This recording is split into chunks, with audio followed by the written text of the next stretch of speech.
అందరికీ నమస్కారం. నిన్నే వరిస్తా పార్ట్ 42. వేద్ ఇంకా తప్పక సరే అని చెప్తాడు. మల్లిక వాళ్ళని చూసి మనసులో, నిన్ను మోసం చేయటం నాకు ఇష్టం లేదు మామ, కానీ వాళ్ళిద్దరూ ప్రేమించుకున్నారు, అందుకే ఇలా వాళ్ళకి సహాయం చేస్తున్నా. కానీ రాత్రి నీ బాధ చూశాక నేను చేస్తుంది తప్పు అనిపించింది, అందుకే నీ దగ్గర అబద్ధంగా వాళ్ళు చెప్పిన మాటల్ని నేను నిజం చేస్తాను అనుకుని సిద్ధ దగ్గరకు వెళ్ళి ఏదో చెప్తుంది.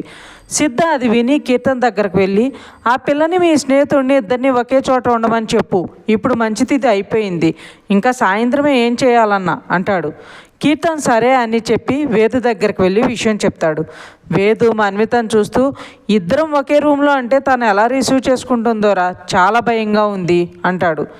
భార్యాభర్తలు అని చెప్పిన తర్వాత వేరే వేరే చోట అంటే డౌట్ రాదా వాళ్ళకి, వాళ్ళు కావాలని ఇలా చేస్తున్నారా, కాబట్టి తప్పదు అంటాడు కీర్తన్. మీ ఇద్దరు నా తెలియకుండా ఏదో చేస్తున్నారు కదా, అదేంటో నాకు చెప్పండి అంటుంది మన్విత. అలాంటిది ఏం లేదు మన్వి అంటాడు కీర్తన్. మన్విత మత్తుగా, నువ్వు చెప్పవు అని నాకు అర్థమైందిలే కానీ అని వేదికి దగ్గరగా జరిగి మా అమూల్ బేబీ చెప్తుంది. చెప్పు కన్నా, మీ ఇద్దరు నా తెలియకుండా ఏం చేస్తున్నారు అంటూ వేద్ బుగ్గలు పట్టుకుని లాగుతుంది.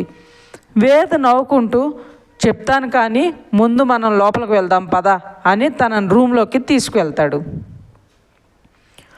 వేదు, మన్విత, కీర్తను ముగ్గురు లోపలికి వెళ్తుంటే మల్లిక వచ్చి, నువ్వు వాళ్ళతో వద్దు, మా మామ చూస్తే అనుమానం వస్తుంది అని కీర్తన్కి ఒక గుడిసె చూపించి అక్కడికి పంపిస్తుంది.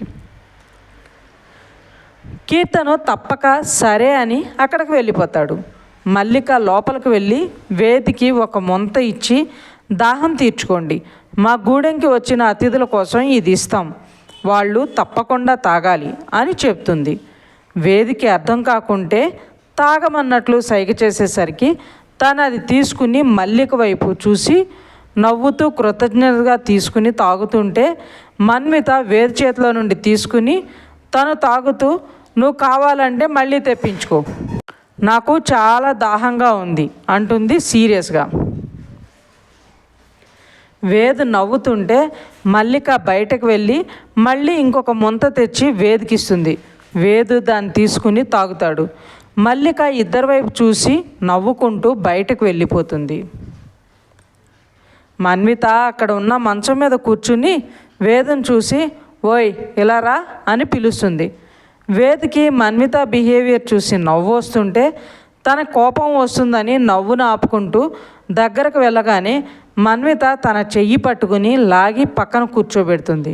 వేదికి కొంచెం మత్తుగా అనిపిస్తుంటే మన్విత ఇద్దరుగా కనిపిస్తుంటుంది. మన్విత కూడా అలానే అనిపిస్తుంటే వేదు తల పట్టుకుని, ఇలా కుదురుగా ఉండు అని, నువ్వెందుకు వచ్చావురా ఇక్కడికి, నువ్వంటే నాకు ఇష్టం లేదు అన్నా కూడా ఎందుకురా నా వెనకే తిరుగుతున్నావు, ఇంత మంచితనం ఎందుకురా నీకు, ఇంత ఇన్నోసెంట్ ఏంట్రా నువ్వు, అందరినీ అలా నమ్మేస్తావు, అందరూ నన్ను వదిలేమని నా గురించి చెడుగా ఎవరైనా చెప్పినా వినవు ఎందుకని అంటుంది. వేదు మత్తుగా తన మొహాన్ని చేతుల్లో తీసుకుని, నువ్వు నా ప్రాణం రా, నీ విషయంలో నువ్వే చెప్పినా నేను విన్ను, ఎందుకో తెలీదు, నీలో ధైర్యం నన్ను చాలా అట్రాక్ట్ చేసింది, నువ్వు కోపంగా చూసేటప్పుడు నీ కళ్ళు, తిట్టేటప్పుడు నీ పెదవులు నన్ను పిచ్చోడిని చేస్తాయి, నాతో మాత్రమే కోపంగా ఉంటావు కానీ మిగతా అందరితో చాలా బాగా మాట్లాడతావు, నా మీద కోపం కూడా నిన్ను లవ్ చేస్తున్నాను అనే, లేకుంటే నాతో కూడా బాగా మాట్లాడేదానివి, ఎవరిని ఎంతలో పెట్టాలో అంతలో పెడతావు, ఇలా చెప్పుకుంటూ పోతే ఎన్ని ఉన్నాయో నా బంగారం గురించి చెప్పడానికి అంటాడు. మన్విత నవ్వుతూ, ఇన్ని మంచి క్వాలిటీస్ నాలో ఉన్నాయని నువ్వు చెప్పేదాకా నాకు తెలియదు తెలుసా, నువ్వు చెప్పినట్లు ప్రేమ అనకుండా ఉండుంటే నీతో కూడా బాగా మాట్లాడేదాన్ని అంటుంది. నీ మీద ప్రేమ ఎప్పుడూ స్నేహంగా మారదురా, అలా మారితే నాది ప్రేమ ఎలా అవుతుంది చెప్పు అంటాడు వేదు. మన్విత, కదా, అందరూ ఫ్రెండ్షిప్ అంటూ ప్రేమ అంటారు, కొందరైతే ముందంతా ప్రేమ అని ఊర్లు మొత్తం తిరిగి ఆ తర్వాత స్నేహం అంటారు, నువ్వు మాత్రం అలా కాదని నాకు తెలుసు అంటుంది వేదు ఫేస్ని దగ్గరగా తీసుకుని నుదుటి మీద ముద్దు పెడుతూ. వేదు మన్వితకి ఇంకా దగ్గరగా జరిగి తనని దగ్గర తీసుకుంటూ, నువ్వు నా ప్రేమను ఒప్పుకోరా, నన్ను యాక్సెప్ట్ చేయరా బుజ్జులు, ఆ తర్వాత చూడు నిన్ను ఎలా చూసుకుంటాను. మన పెళ్ళికి అమ్మ వాళ్ళు కూడా అస్సలు అడ్డు చెప్పరు. మన ఫ్యూచర్ గురించి నేనే చాలా ఆలోచించాను బుజ్జులు. అందుకే ఒక ప్రాజెక్ట్ని రెడీ చేశాను. Very important project. దానికోసం చాలామంది అడిగినా ఎవ్వరికి ఇవ్వకుండా అలానే పెట్టాను. నా చదువు అవ్వగానే నేను అన్నయ్య కలిసి ఒక పెద్ద కంపెనీ పెట్టి ఆ ప్రాజెక్ట్ని ఇంప్లిమెంట్ చేస్తే వితిన్ 2 years మనం ఒక లెవెల్కి వెళ్ళిపోతాం అంటాడు. కానీ నీ ఫ్యూచర్లో నేను ఉండనుగా. ఎందుకంటే ఈ ప్రేమ పెళ్ళి అనే కాన్సెప్ట్ మీద నాకు నమ్మకం లేదు. మా అమ్మ నాన్నతోటే ఉండిపోతా. కాబట్టి నీ మీద హోప్స్ పెట్టుకుని నీ లైఫ్ని వేస్ట్ చేసుకో నా మీద హోప్స్ని పెట్టుకుని నీ లైఫ్ని వేస్ట్ చేసుకోక అంటుంది మన్విత. వేదు బాధగా మన్వితని హక్ చేసుకుని, నిన్ను దూరం చేసుకుని నేను మాత్రం హ్యాపీగా ఉంటానా బుజ్జులు? నీకులాగే నేను కూడా పెళ్లి చేసుకోకుండా బతికున్నంత వరకు నిన్ను ప్రేమిస్తూనే ఉంటాను. నీకే కష్టం రాకుండా నీ వెన్నంటే తోడుగా ఉంటాను అంటాడు. మన్విత కూడా వేదను గట్టిగా హక్ చేసుకుని, నాకు కూడా నిన్ను మిస్ అవ్వాలని లేదురా, కానీ రేపటి రోజున నా బిహేవియర్ వల్ల నువ్వు బాధపడి నన్ను దూరం పెట్టేస్తే నేను తట్టుకోలేను. అందుకే ఈ ప్రేమను దూరం పెట్టాలని ఎప్పుడో నిర్ణయించుకున్నాను. నా ఫ్రెండ్ ఇలానే ఇంటర్లోనే ప్రేమ అంటూ ఇంట్లో వాళ్ళ నుండి దూరంగా వచ్చేసింది. నేను ఎంత సర్ది చెప్దాం అనుకున్నా వినలేదు. నాతో గొడవపడి వాడిని తీసుకుని వెళ్ళిపోయింది. ఆ తర్వాత 1 yearకి నాకు తను గుడి దగ్గర కనిపించింది. తనను చూసి అడుక్కునే అమ్మాయి అనుకున్నాను. అలా అయ్యింది ఆ అమ్మాయి.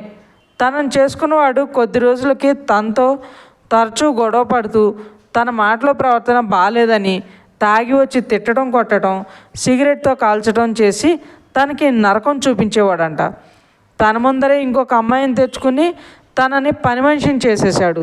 తన బాధలన్నీ తెలిసాక నాకు ప్రేమ అంటే నమ్మకం లేకుండా పోయింది. పెళ్ళంటే అసహ్యం వచ్చింది. అవసరం కోసం చేసుకునే పెళ్ళిని పవిత్రంగా గొప్పగా ఎందుకు అనుకుంటారో అంటుంది. వేదు తనని అలానే పట్టుకుని వెనక్కి పడుకుని, అందరూ అలా ఉండరు కదరా, నువ్వు చూసింది ఒకరి విషయంలోనే కదా, అలాంటప్పుడు అందరూ భార్యను ప్రేమగా చూసుకోరు అనుకుంటే ఎలా? ప్రేమ ఉన్న చోట ఎటువంటి కష్టమైనా ఇష్టంగా భరించి జీవితాంతం ఒకరికొకరు తోడుగా సంతోషంగా ఉండొచ్చు. ఆ ప్రేమకి ప్రతిరూపం వాళ్ళ మధ్యలో వచ్చినప్పుడు ఆనందం ఇంకా రెట్టింపు అవుతుంది. అప్పుడు వాళ్ళ మధ్య ఉన్న బంధం ఇంకా బలంగా అవుతుంది. అప్పటి వరకు ఏదైనా గొడవలు ఉన్నా పిల్లలు పుట్టాక ఆ బంధం విలువ తెలుస్తుంది.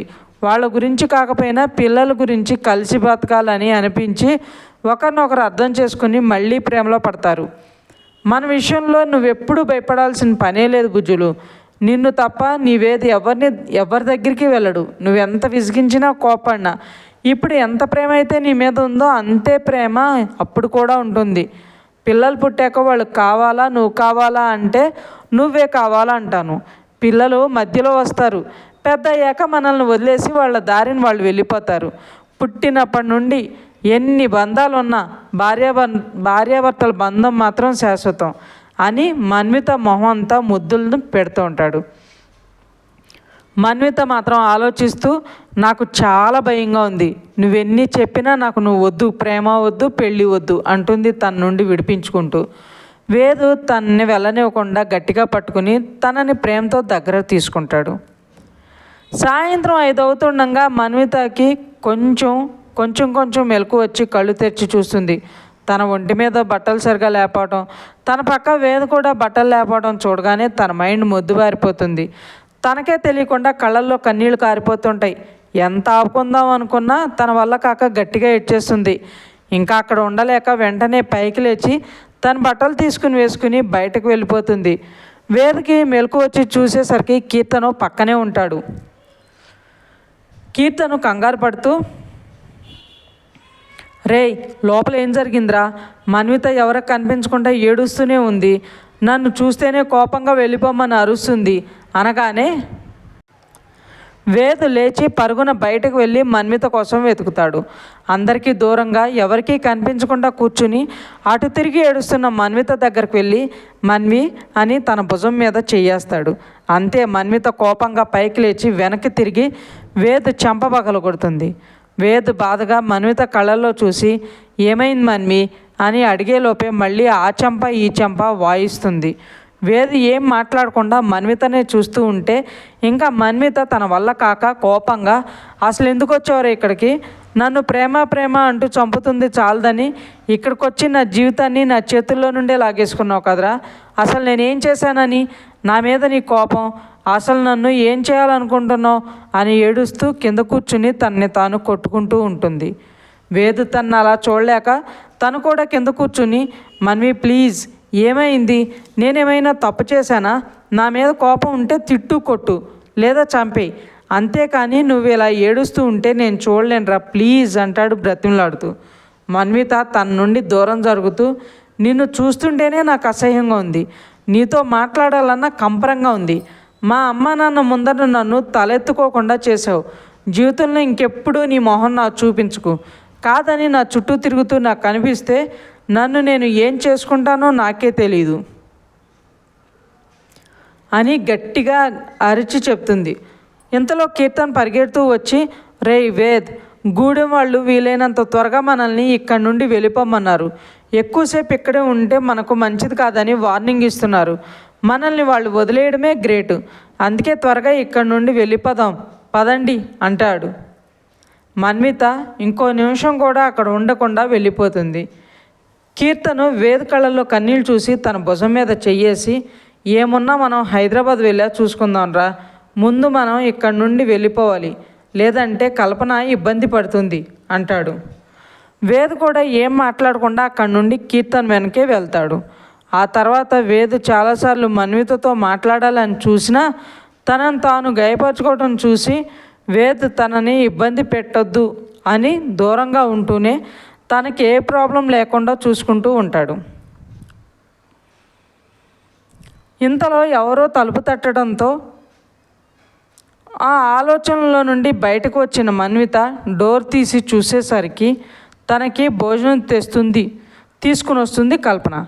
కల్పనని కోపంగా చూసి లోపలికి వెళ్తుంది మన్విత. ఇంకా ఉంది ఫ్రెండ్స్, మీకు ఈ స్టోరీ నచ్చినట్లయితే లైక్ చేయండి, సబ్స్క్రైబ్ చేయండి. ఇంతలా ఆదరిస్తున్నందుకు థ్యాంక్ యూ సో మచ్.